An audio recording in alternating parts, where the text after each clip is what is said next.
you, I have fallen head over heels for the deliciously dark drama known as Riverdale. I know that we have so much to discuss ahead of season 2, and I'm going to open it up to you guys in the fans in a little bit, but let's get going. Okay? Alright, everyone, let's bring out our amazing cast and executive producers. Please join me in welcoming Roberto Aguirre-Sacasa, executive producer of Riverdale. Our favorite redhead, aside from the Blossom family, KJ Alba. The lovely Camila Mendez as Veronica. Lily Reinhardt, your Betty Cooper. Cole Sprouse as Jughead Jones. Madeline Petch as Cheryl Blossom. The oh-so-fierce Ashley Murray as Josie McCoy. Haley Law as Valerie Brown. Ashley Bromfield as Melody Valentine. And we have a surprise addition for you guys. Fresh off the plane, Casey Cott as Kevin Keller. And last but certainly not least, the lovely Sarah Schechter, our executive producer of Riverdale. Well, you all look so amazing up here. I need to know, where are the unattractive people in Riverdale? Because I don't think they don't love us. You guys, that gag reel was one of the best season bloopers I've ever seen. You guys look like you're having so much fun on set together. So we're gonna kick things off with a little quick on-set pop quiz and a chance for you guys to call out your co-stars a little bit.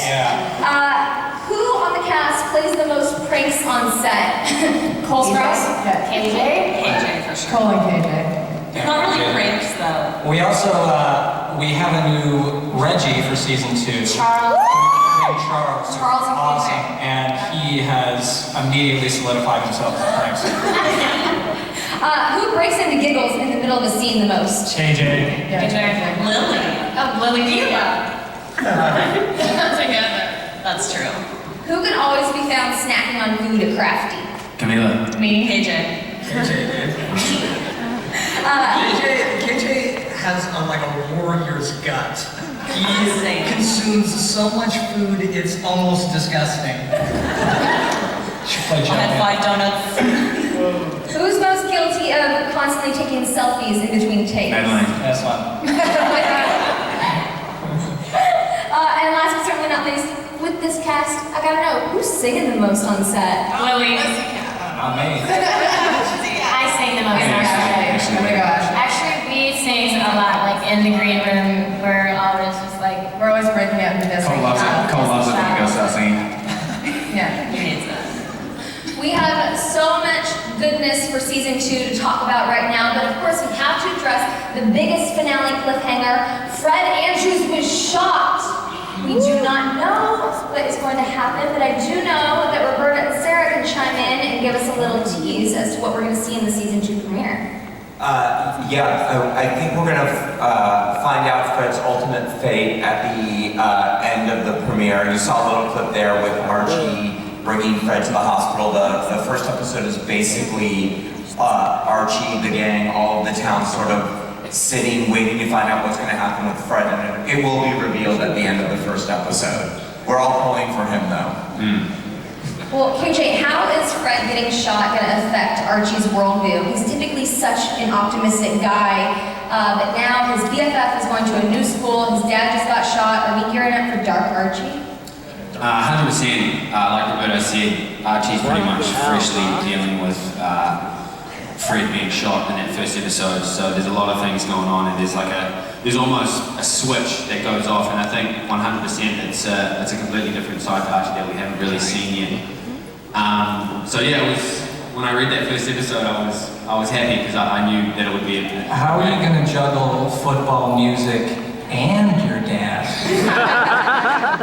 OMG! It's going to be quite the pickle for you there. I'm really excited to announce that we're getting 22 glorious episodes. Congratulations,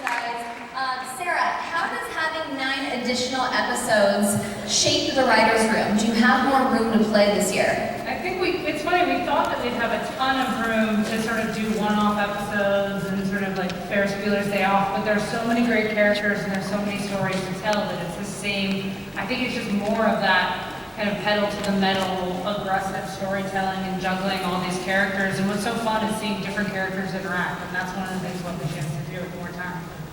Roberto, is there anything that you didn't get to fit into season 1 that you're like, yes, season 2 is where we're doing it? Yeah.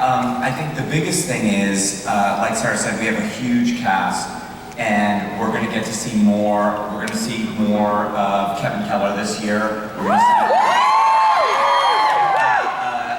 to see more of Josie. We're going to see more of the Pussycats. We're going to be able to do as much crime stuff as we want, and then have enough for the characters and the relationships and the romances. So it's really a bigger canvas, and that's the best thing. How you doing, Cole?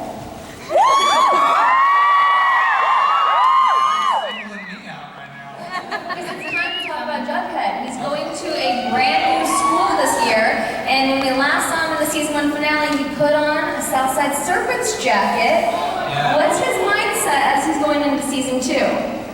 I think Jughead for season 2 is placed kind of in the middle of two worlds that are starting to collide and really erupt. And as the season has progressed, and it's going to start forcing him to really pick a side, which is quite a dangerous space for him to be in, because he's a very morally gray character. And I think that's going to have huge repercussions for his narrative and for his relationships with the rest of the cast, and we'll see. How's his relationship with Betty going? It also gets tested. His character is now very much the outsider. I mean, he started as a kind of intellectually foreign character at the beginning of season 1, and now he is physically away from the entire cast, which is a strange place for him to be in.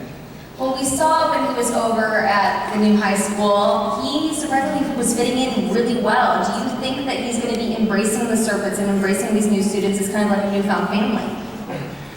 I don't think it's going to be as easy as he assumes. Already from what we've been shooting, without spoiling too much, I think he has an idea of fitting in, and he's quite a special snowflake, or he thinks he's quite a special snowflake, and he'll stand out. And the problem with a dangerous system like Southside High is that standing out can be physically threatening. So we'll start seeing a little bit of that narrative for our poor special snowflake Jughead. And this is a question that Roberta and Sarah can chime in on too. Any word on Juggy's mom and Jellybean making an appearance? We've talked about it. I think it might be something that happens in the second half of the season. Yeah. We have to find the right casting for both of them. I mean, the casting's everything on this show, so we want to do it right. But nobody cares about Bughead, right? Lily, we saw Betty battling a lot of inner demons in season 1. As she goes into season 2, are you personally excited to kind of explore that a little bit more and kind of get into her mindset? Yeah, I mean, definitely from an acting perspective, it's a challenge, so it's good to take that on. And I think as the scripts have been coming in, as we've started filming, there's a lot of, I don't know, like last season we saw some dark Betty, but this season it's more like tortured soul Betty. And it's really, I'm really excited to play it, but also kind of, it's a little heart-wrenching for my character and for my sweet little Betty. But yeah, I mean, there's, we explore that darkness a lot more, and I think we see Betty come to terms with it a little bit more in season 2 rather than try and just cover it with a black wig. As she's coming to terms with this darkness and trying to figure it out, are we going to be seeing her lean more on Jughead, Veronica, or Archie as she goes through this? You know what? I think it's kind of, I don't know, I think her dark, I don't know what I can and can't say. Everything. You can say everything. I think it's quite even. I think she finds a different comfort in every single example, one of them.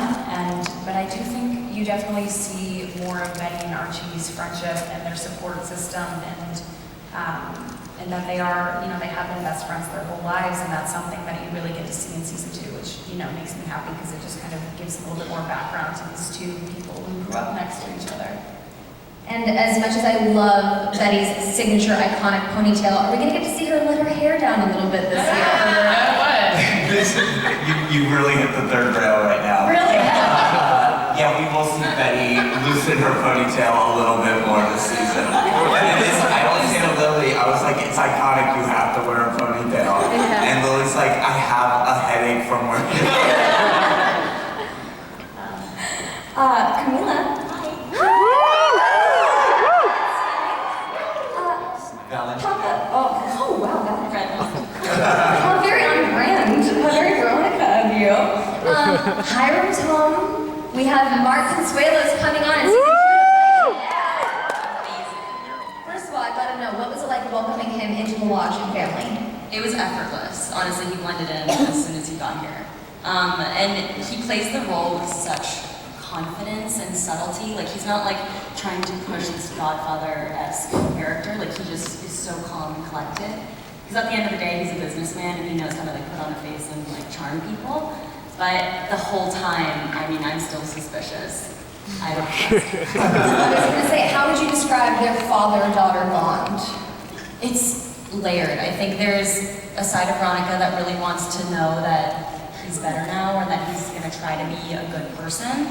But at the same time, he's still doing the same things he's always doing and keeping secrets with Hermione. They're kind of like not letting Veronica cross that bridge, and she's just trying to get to them and be like, let me be part of this family. I want to be a lodge. Like, I want to help, She wants the secrets. Yeah. KJ, have you shared any scenes with your girlfriend's father? Hermione? No. Oh, yeah, no, we've had a couple scenes. Have you shared any scenes with Mark Consuelos? Oh, yes. Yeah. We got some crazy stuff together in season 2, yeah, some real funny stuff. They have a really cool relationship. Yeah. Really? How would you describe it? Is it intense? Scary Do they get for along? me. Scary? Yeah. Obviously dating his daughter, he's a bit skeptical with that, but he's a hard man. It's good. And He has a plan. Camila, I'm excited to say that we can reveal something very special here. There's another man coming back into Veronica's life. What would you like to tell the audience? I've got an ex from New York coming. No. And he's a bad boy. And he brings out Veronica's dark side, which I don't think we got to really see in season 1. Dark you feel? Dark Veronica is much darker than Dark Betty. Yeah, there's no going back. KJ, how does Archie feel about that? At this stage, Archie's really not in the right headspace to be dealing with that at all, so you never know what to expect. We've got even more fresh faces coming to Riverdale this year. It was announced that Supergirl star Britt Morgan is going to be coming in as Penny Peabody. And of course, as we mentioned, you've got a brand new Reggie joining the group. Why was Charles Melton the perfect choice to step into Reggie's shoes? When we were first casting Reggie for season 1, it took us forever to find the guy who kind of embodied that, and that was Ross Butler. And then when Ross had to leave, we had to make a really tough decision. Do we retire the character, or do we try to replace this great actor? And for me, and I think for the producers and for the cast, Reggie's such an important part of the show. He's such a big element. He's Archie's kind of day-to-day rival. That I said, listen, if we can find the right actor, we'll do it. If we can't, we'll retire Reggie. And Charles was one of the first actors who came in, and he had it tough because since we had everyone else cast, we made him read with KJ, we made him read with Cole, we made him read with Ashley for various reasons because he had stories with all 3 of them. And the chemistry was kind of instantaneous. As soon as I met the guy was doing push-ups before he went into his audition. Not weightier friendship.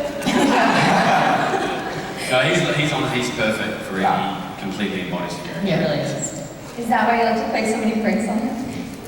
Not on each other. We do it together. We're a bloody good team as well.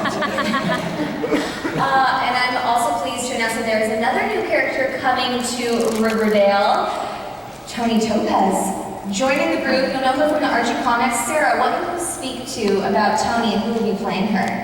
Well, what's interesting is the actress playing her was someone that we met the first year for one of the parts that someone else was playing, and we just loved the actress so much that when the opportunity came up to bring her, she felt like she belonged in Riverdale, so we're very excited.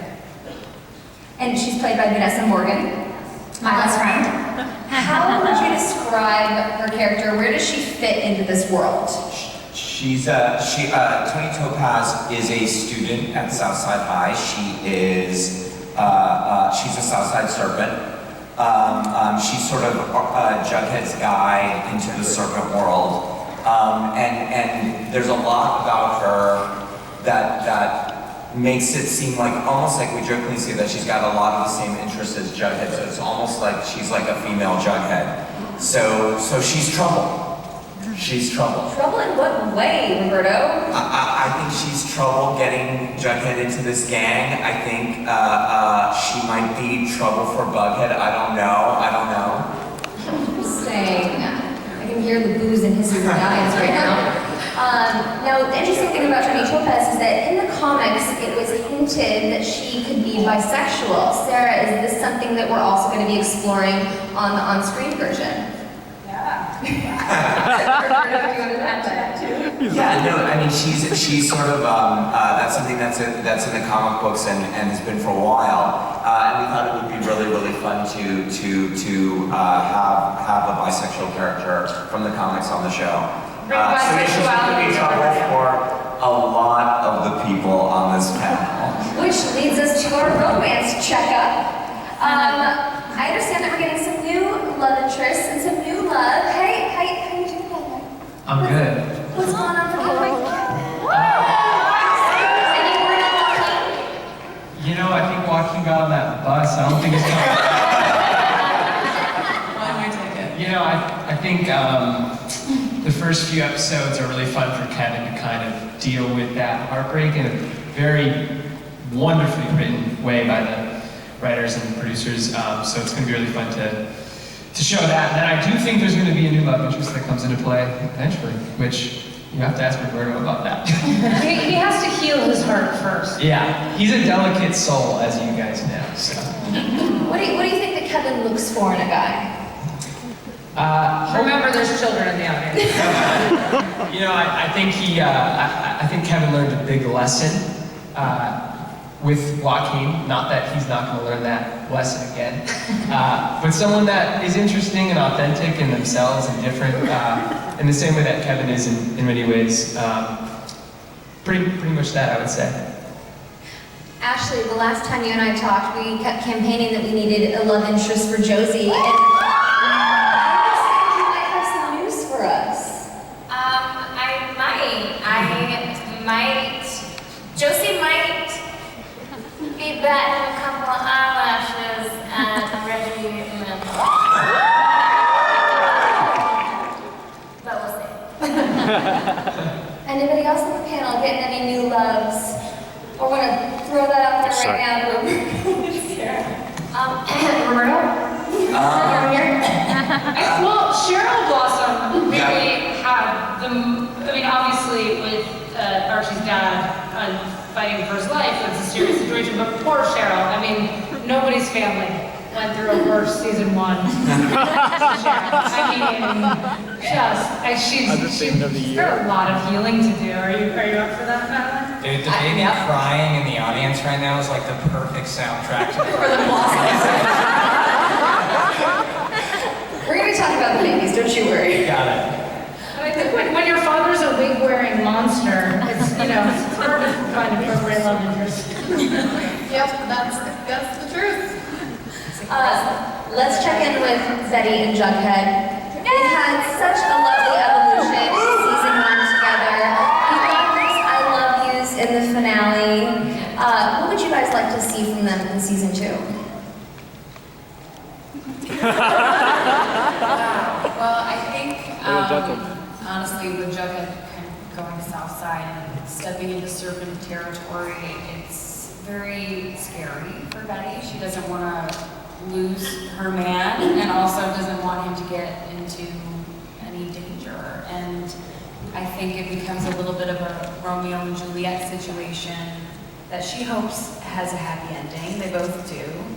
I want to see Betty just ride or die, you know what I mean? Just like on some hogs, just riding into the There willow. might be a pink leather jacket in the future. Yes. I mean, Mama was a little bit of a serpent, so. No, I think, you know, I think the relationship is definitely going to be tested, especially through the first real narrative of the second season. But it's one of those things where now more than ever, I mean, season one, the way that we've kind of talked about season one was very much the origin story for a lot of these characters. And now the way that the characters' lives are sort of progressing is really stressful. It's dark, and the truth is that Jughead is one of those characters that really gets tested the most by the world around him, and that puts Betty really in a position of possible judgment where she and her morality have to make the choice to either be there for this kid or, you know, call it quits for the betterment of herself. So it's interesting to see where it goes. And for Veronica and Archie, are we just going to see their love continue to blossom? Yeah, I mean, since Archie's going through all of that drama with his father, I think Veronica's been challenged to be like, to step up and be a strong girlfriend. And I don't think she's really used to being in those kinds of serious relationships. Like, especially because they just started their relationship and all of a sudden she's like helping him go through something very traumatic. And I think we can tease that probably the sexiest scene in Riverdale's history is in episode 1, and it's between Betty. I mean,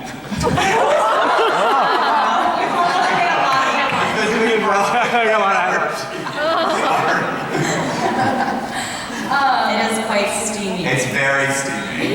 It's very steamy. Well, something that I think that is heating up is how amazing the Pussycats have been.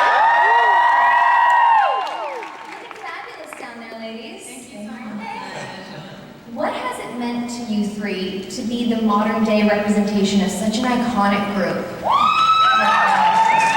It's amazing. It's such a blessing to have the three of us. As you know, we aren't the exact replica of the comic book Josie and the Pussycats, but it's amazing to be able to showcase how talented Josie and the Pussycats are and bring to life. I love the movie in 2001, and you know, I'm sure you guys have probably all seen it, but it's just amazing to be able to share with you our love for the group and each other. Yeah, I feel like it's like honestly such a journey of self-love for all of us, even with just like wearing our natural hair and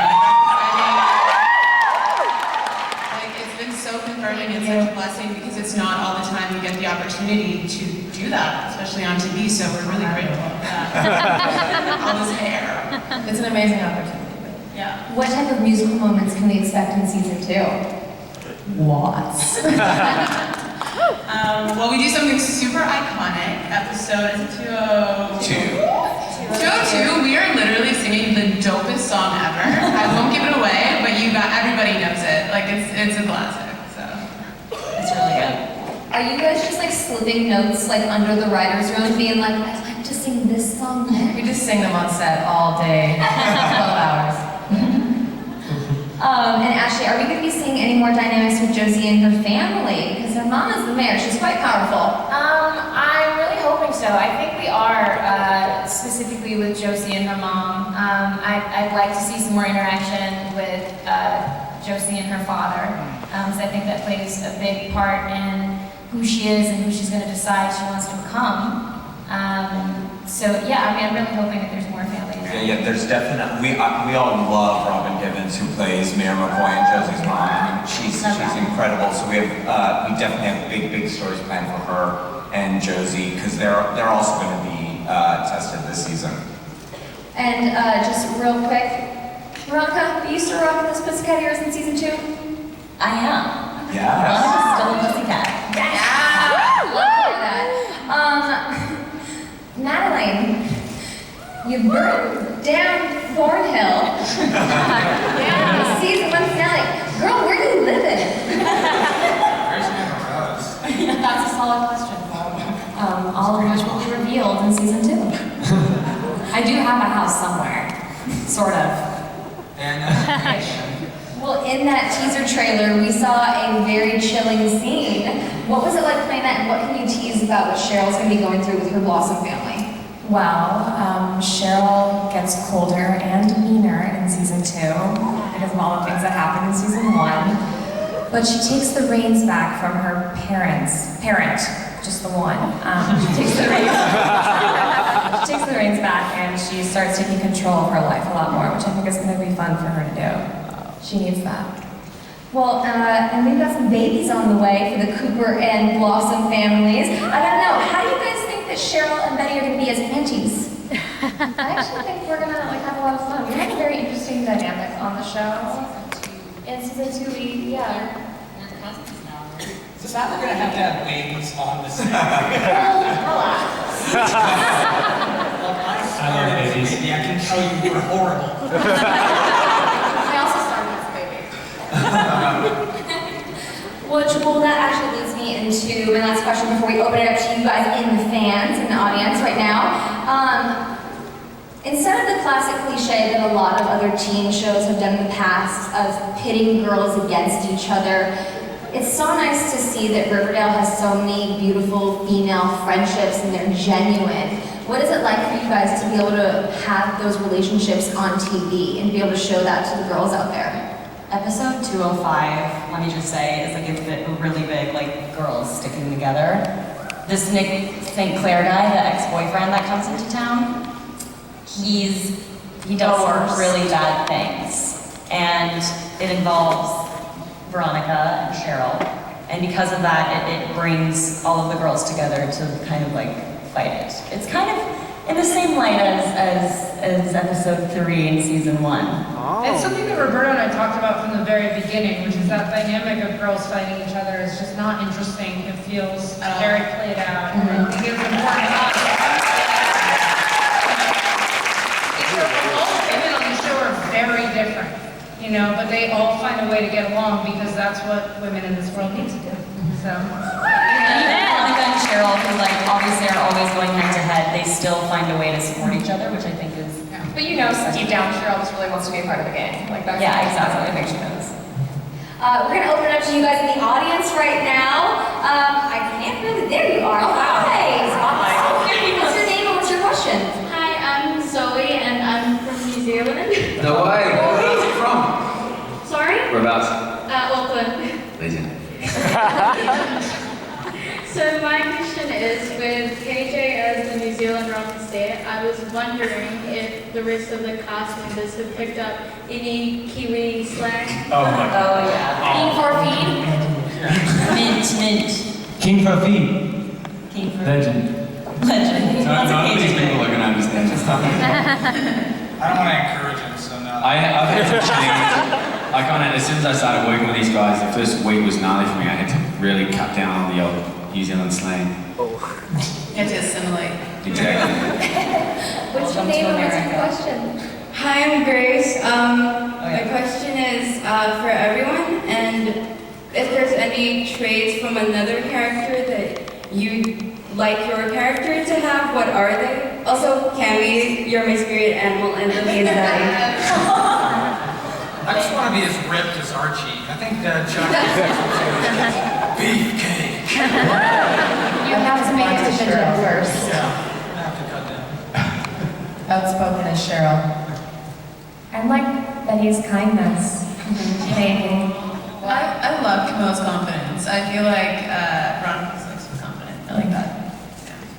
I think Betty kind of channels some of Cheryl's inner demon. Or Jughead's ability to eat. I love a bit of Kevin's humor. Archie's not the funniest guy in the world. Casey, Funny what but would you not like to have? Casey's perfect.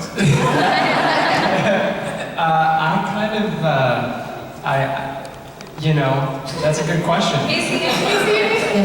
It's really hard to answer that question. No, I think maybe a little bit of Cheryl's confidence in who she is and fearlessness to burn down houses. And then, did everybody answer it? Just want to make sure. I think I wouldn't mind being a little dark. I wouldn't mind being like real dark. Joseph got some feelings. What's your name? What's your question? Hi, I'm Paris, and I was wondering who's most like their character on the cast. That's a hard one. I think we all carry some traits. We all carry some traits. More Jughead. Maybe The guy that plays Pop Tate is the nicest guy in the world. Oh my gosh, he is Pop Tate right now. Pop Tate is Pop Tate. I think KJ. He's just as boring. Cheryl Byrne! KJ is the furthest take that on the thing chin. from Clearly, Natalina's going method for Cheryl. Actually, I'm a pretty boring person. I love them. Oh, stop it. KJ is a fearless leader, I think, of the show, and he's on set every day. He's always prepared. He's always encouraging. So I think Archie has that. Not to make it sentimental, Wow, but Cheers, man. I'll throw that out for KJ. Cheers, brother. You always will. I also feel like our Pussycats are most like their characters because they're also wickedly talented. Yes. And what's your name and what's your question? Hi, my name's Lauren, and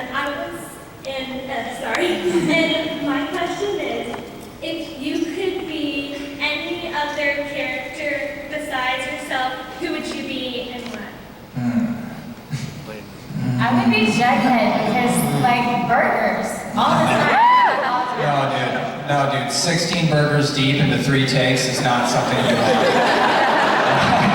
The gluttony, that sounds like what I should. also like they're prop burgers. Okay, season 2 better, but season 1 was like some freeze-dried A&W crust. It was like the Krabby Patty, like the vegetarian patty that looks like really gross.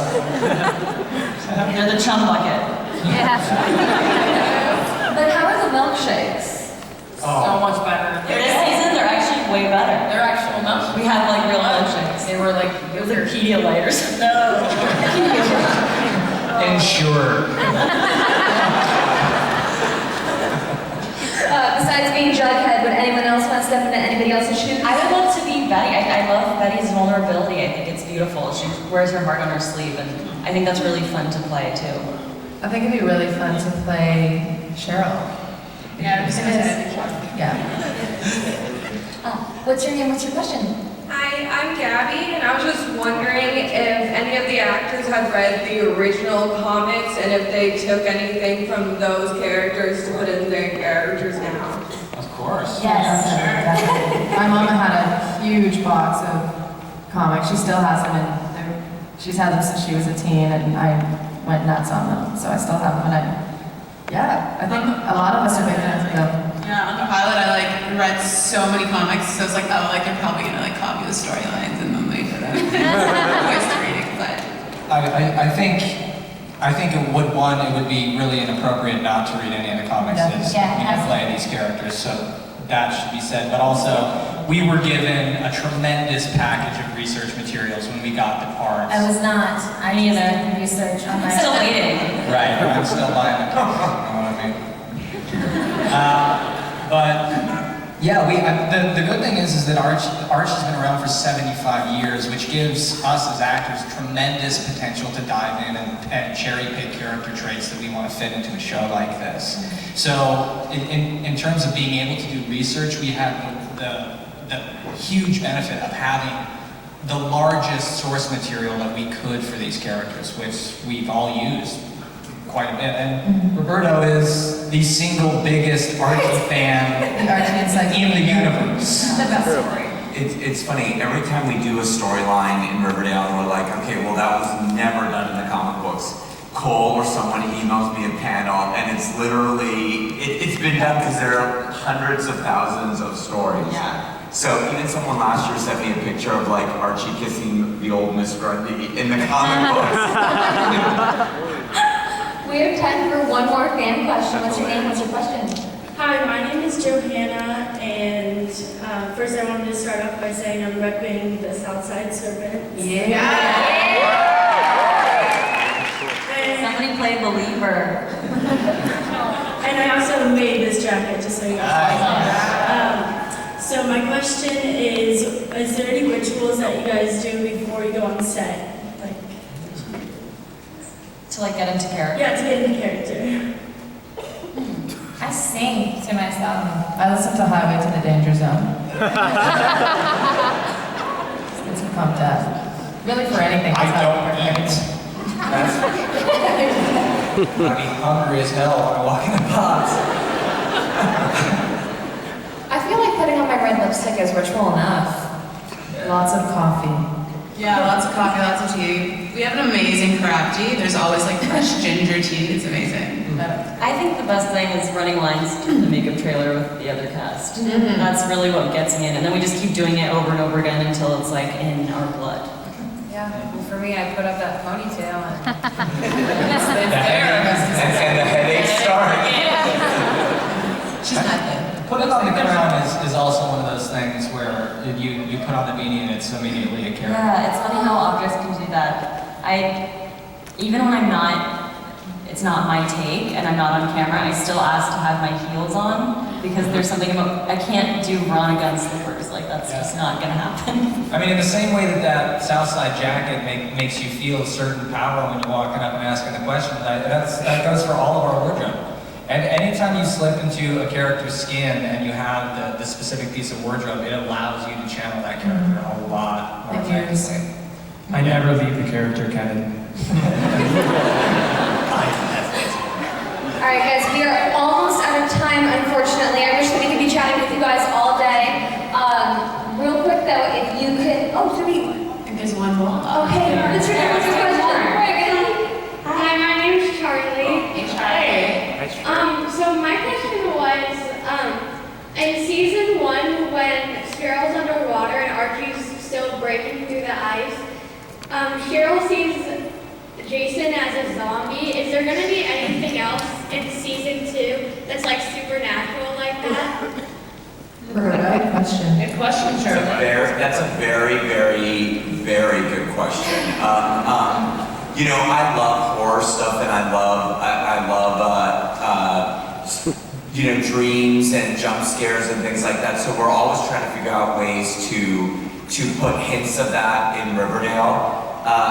We have been talking about one very prominent supernatural character that exists in the Archie universe. I'm gonna cut you off right now. And